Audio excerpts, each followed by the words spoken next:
Assalamualaikum warahmatullahi wabarakatuh. Apa kabar semuanya?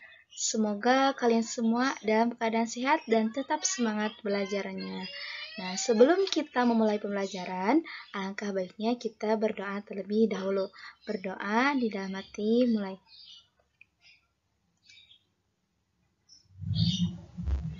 Berdoa selesai. Nah, sebelumnya jangan lupa untuk mengisi dulu absensinya pada e-learning dan di WhatsApp group.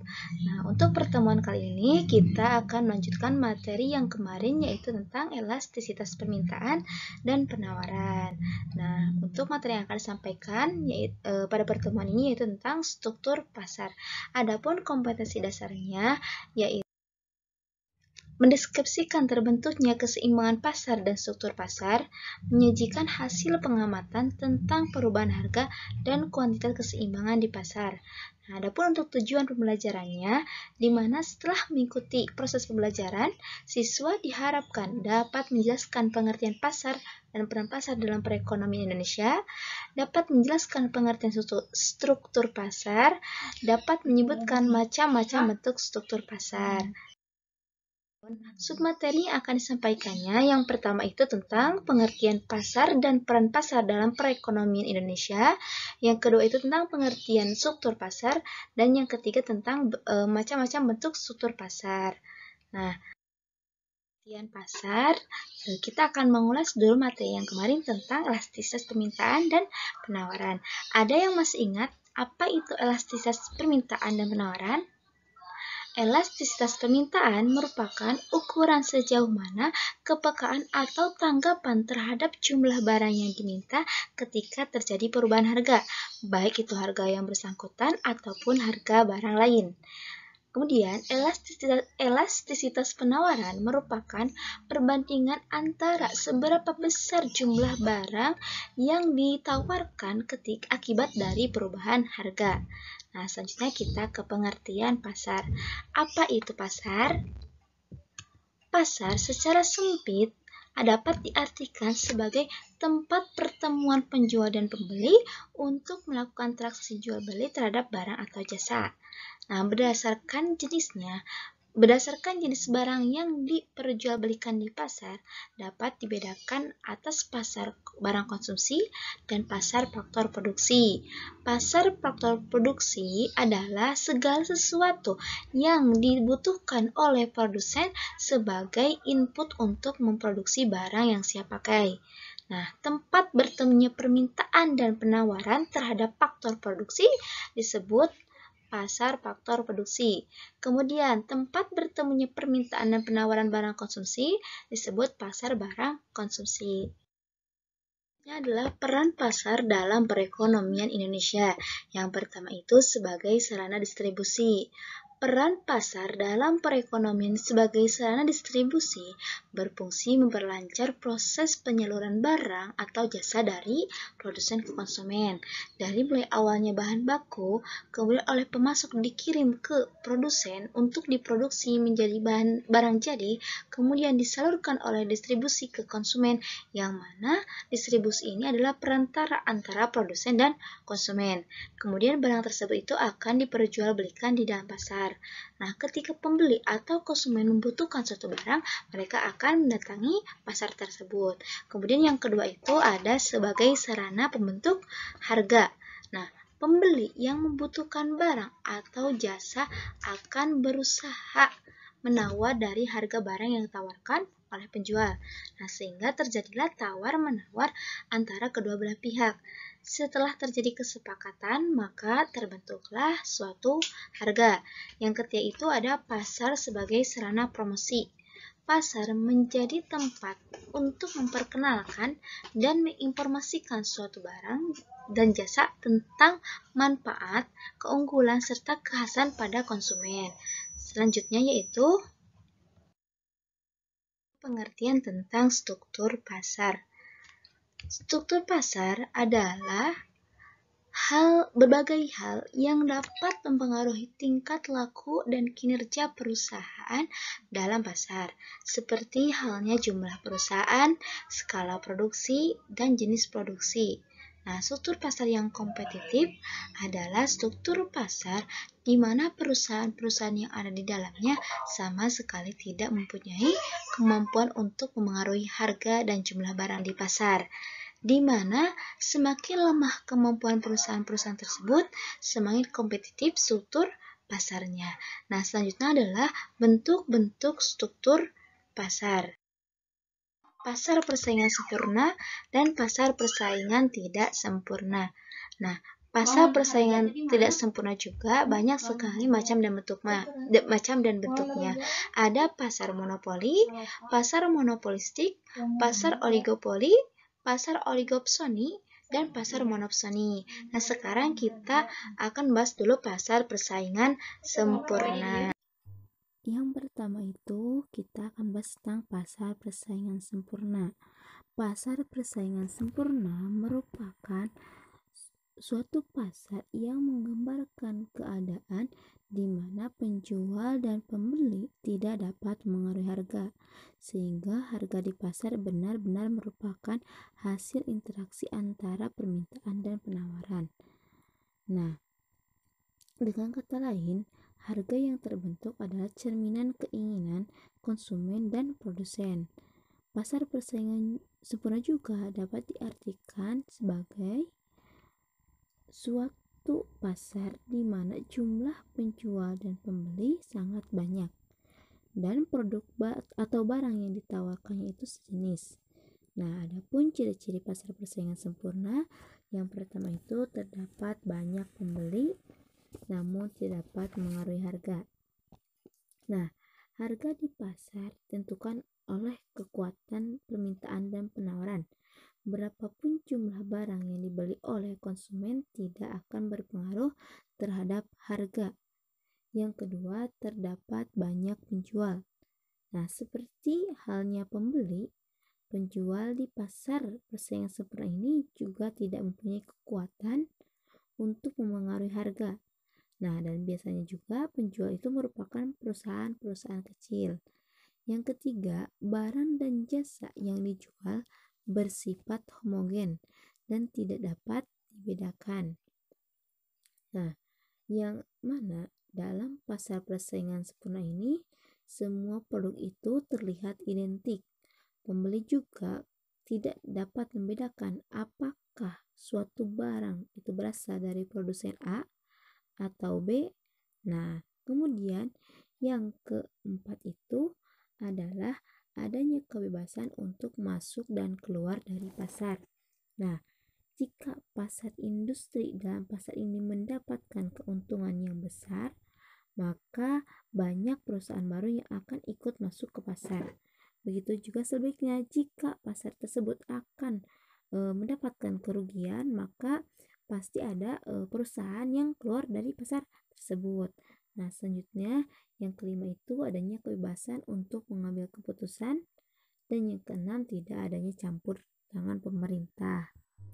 Selanjutnya adalah kelebihan dan kelemahan pasar persaingan sempurna. Adapun kelebihan pasar persaingan sempurna, yang pertama itu pembeli dapat bebas memilih produk. Yang kedua, tidak terdapat hambatan dalam mobilitas berbagai macam sumber ekonomi dari suatu usaha ke usaha lainnya. Yang ketiga, dapat memaksimalkan efisiensi. Yang keempat, bebas memilih dan bertindak. Nah, untuk kebaikan pasar persaingan sempurna ini, salah satu ciri dari pasar persaingan sempurna itu sendiri, yaitu harga terbentuk berdasarkan interaksi permintaan dan penawaran. Nah, harga ini menjadi indikator bagi kinerja produsen. Jika produsen memproduksi barang di atas harga pasar, maka perusahaan itu akan rugi. Agar dapat bertahan, perusahaan harus memperbaiki kinerjanya. Nah, selanjutnya adalah kelemahan pasar persaingan sempurna. Yang pertama, tidak mendorong inovasi. Yang kedua, membatasi pilihan konsumen atau pembeli dalam satu barang tertentu. Yang ketiga, distribusi pendapatan yang tidak merata. Nah, keburukan pada pasar persaingan sempurna ini juga di mana pada pasar persaingan sempurna barang yang diperdagangkan bersifat homogen. Nah, tidak ada keunggulan suatu produk dibandingkan produk lain. Nah, ini inovasinya menjadi terhambat. Ini merupakan keburukan dari pasar persaingan sempurna. Selanjutnya adalah pasar persaingan tidak sempurna. Pasar persaingan tidak sempurna merupakan suatu pasar di mana terdapat banyak penjual yang menjual barang dengan berbagai macam corak. Pasar ini sering kita temui di sektor perdagangan, eceran, dan jasa, seperti halnya toko kelontongan, salon dan angkutan, serta dan lain-lain. Nah, adapun jenis-jenis macam bentuk pasar persaingan tidak sempurna, yang pertama itu ada pasar monopoli, yang kedua pasar monopolistik, yang ketiga pasar oligopoli, yang keempat pasar monopsoni, dan yang kelima pasar oligopsoni. Yang pertama kita membahas pasar monopoli. Pasar monopoli ini dari segi bahasa kata monopoli itu berasal dari kata mono yang artinya satu dan poli itu penjual. Jadi monopoli itu pasar yang terdapat satu penjual, atau pasar monopoli merupakan suatu bentuk pasar di mana pasar tersebut itu dikuasai oleh satu pihak yang memiliki kuasa lebih. Nah, ataupun suatu bentuk atau jenis pasar yang hanya terdapat suatu kekuatan atau satu penjual atau satu perusahaan yang menguasai seluruh penawarannya. Hal ini terjadi karena tidak adanya persaingan atau kompetitor yang bermain pada lahan bisnis yang serupa. Namun, jenis pasar ini juga cukup spesifik sehingga sulit untuk dilawan. Adapun beberapa contoh dari pasar monopoli ini yaitu seperti PT KAI, PLN, dan PDAM. Selanjutnya, kelebihan pasar monopoli. Yang pertama itu keuntungan penjual yang relatif tinggi. Yang kedua, bagi produk yang menguasai hajat hidup orang pada umumnya diatur oleh pemerintah. Nah, pasar monopoli ini juga memiliki kebaikan di mana pasar ini itu menghindari produk-produk tiruan dan persaingan yang tidak bermanfaat. Nah, pasar ini juga menimbulkan skala ekonomi yang menurunkan biaya produksi. Kemudian selanjutnya adalah kelemahan pasar monopoli. Yang pertama itu, pembeli atau konsumen tidak terdapat pilihan lain untuk membeli barang tersebut. Kedua, keuntungan hanya terpusat ke satu perusahaan. Ketiga, terjadinya eksploitasi pembeli. Selanjutnya adalah penyebab timbulnya pasar monopoli. Penyebab timbulnya pasar monopoli yang pertama itu ditetapkan oleh undang-undang. Nah, berdasarkan beberapa pertimbangan, pemerintah dapat memberikan hak kepada suatu perusahaan untuk menjual suatu produk tertentu. Yang kedua, penggabungan dari berbagai perusahaan untuk menghimpun dana dalam jumlah besar untuk memproduksi suatu barang dengan teknologi canggih. Yang ketiga, adanya hasil cipta atau karya seseorang yang diberikan kepada suatu perusahaan untuk diproduksi. Nah, selanjutnya pasar monopolistik. Nah, pasar monopolistik merupakan suatu pasar di mana terdapat banyak produsen yang menghasilkan barang yang serupa, tetapi memiliki perbedaan pada aspek. Dibandingkan dengan pasar monopoli, pasar monopolistik lebih sering kita jumpai di masyarakat. Nah, kalau dalam pasar monopoli hanya ada satu perusahaan yang berhadapan dengan banyak konsumen, maka pada pasar persaingan monopolistik terdapat beberapa perusahaan yang berhadapan dengan banyak konsumen. Contoh dari pasar monopolistik ini adalah pasar sepeda motor di Indonesia. Adapun ciri-ciri pasar monopolistik, yang pertama itu terdapat banyak penjual dan pembeli. Namun, jumlah produsen atau penjual ini tidak sebanyak pada pasar persaingan sempurna. Pada pasar persaingan monopolistik, tidak satu produsen yang mempunyai skala produksi. Yang kedua, barang yang dihasilkannya sejenis namun berbeda corak, seperti halnya sabun, sejenis sabun, tetapi berbeda corak. Ada sabun itu untuk buat sabun cuci, ada sabun mandi, kegunaannya juga berbeda dan mereknya juga banyak dan berbeda-beda. Ada juga seperti contohnya minyak goreng dan pasta gigi juga. Nah, yang ketiga itu penjual dapat dengan mudah menawarkan barangnya di pasar. Yang keempat, penjual memiliki sedikit kekuasaan dalam memengaruhi dan menentukan harga di pasar. Yang kelima, adanya peluang guna bersaing dalam keanekaragaman jenis barang yang dijual di pasar. Nah, kelebihan pasar persaingan monopolistik. Yang pertama itu penjual tidak sebanyak seperti pasar persaingan sempurna. Yang kedua, produsen akan terpacu untuk berkreativitas. Yang ketiga, produsen atau konsumen tidak mudah untuk berpindah dari produk satu ke produk yang lainnya. Nah, kebaikan dari pasar monopolistik ini, meskipun barang yang diperdagangkan itu berbeda, nah, dan walaupun fungsinya itu sama, nah, perbedaan inilah yang menyangkut kualitas, harga, dan pelayanan. Karena itu, perusahaan ini terdorong selalu mengadakan inovasi. Nah, adapun kebaikan lainnya, selanjutnya adalah kelemahan pasar persaingan monopolistik. Nah, yang pertama itu biaya yang mahal untuk ke pasar monopolistik. Hal ini karena untuk masuk ke pasar tertentu dibutuhkan adanya riset dan pengembangan produk. Yang kedua, persaingan yang sangat berat. Hal ini karena pasar tersebut pada umumnya didominasi oleh berbagai jenis produk ternama. Selanjutnya adalah pasar oligopoli. Pasar oligopoli merupakan pasar yang terdiri dari beberapa penjual yang menjual suatu barang tertentu sehingga penjual yang satu dengan penjual yang lainnya dapat mengaruhi harga. Nah, ataupun juga pasar oligopoli merupakan pasar di mana beberapa perusahaan menguasai penawaran satu jenis barang. Nah, beberapa perusahaan ini saling memengaruhi satu sama lain. Sifat ini yang menyebabkan satu perusahaan harus hati-hati dalam mengambil keputusan. Nah, dalam mengubah harga, kemudian mengubah desain produk, ataupun mengubah teknik produksi.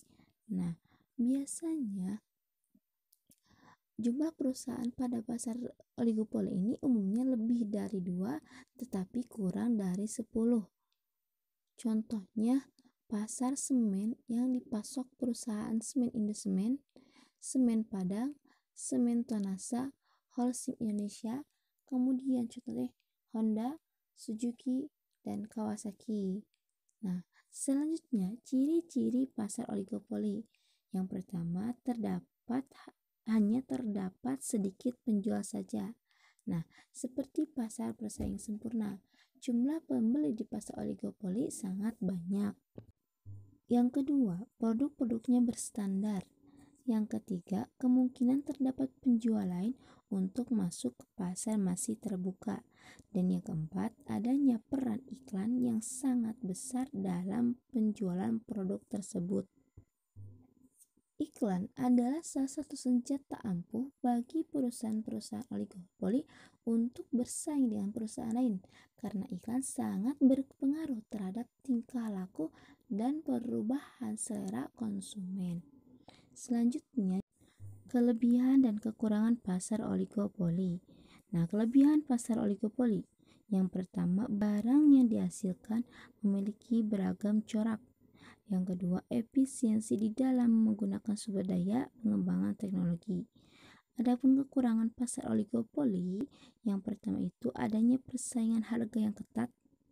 Dan yang kedua, banyaknya rintangan yang kuat guna masuk ke pasar oligopoli.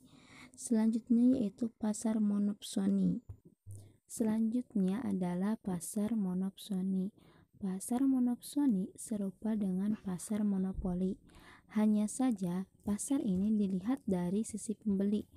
Monopsoni menunjuk pada kondisi permintaan dan pasar yang dikuasai oleh pembeli tunggal. Kondisi ini lebih sering terdapat di kalangan produsen dan jarang di kalangan konsumen. Nah, dengan kata lain, dalam pasar ini terdapat pengusaha atau pembeli yang menguasai pasar yang dapat menentukan potensi persaingan tidak sehat. Selanjutnya adalah pasar oligopsoni. Oligopsoni merujuk pada kondisi pasar di mana terdapat beberapa pembeli. Ciri-ciri pasar oligopsoni secara umum sama dengan oligopoli. Hanya saja pasar ini dilihat dari sudut pandang pembeli atau konsumen. Sampai di sini saja materi pertemuan kali ini. Jadi dapat diambil kesimpulan bahwa pasar adalah tempat bertemunya penjual dan pembeli untuk melakukan transaksi jual beli terhadap barang dan jasa. Nah, adapun struktur pasar itu sendiri merupakan berbagai hal yang dapat mempengaruhi tingkat laku dan kinerja perusahaan dalam pasar, seperti jumlah perusahaan, skala produksi, dan jenis produksi. Adapun jenis-jenis bentuk struktur pasar itu, yang pertama ada pasar persaingan sempurna dan pasar persaingan tidak sempurna. Adapun juga pasar tidak sempurna itu terbagi atas pasar monopoli, monopolistik, oligopoli, oligopsoni, dan monopsoni. Nah, mungkin sampai sini saja. Jangan lupa untuk mengerjakan tugasnya. Mohon maaf. Wassalamualaikum warahmatullahi wabarakatuh.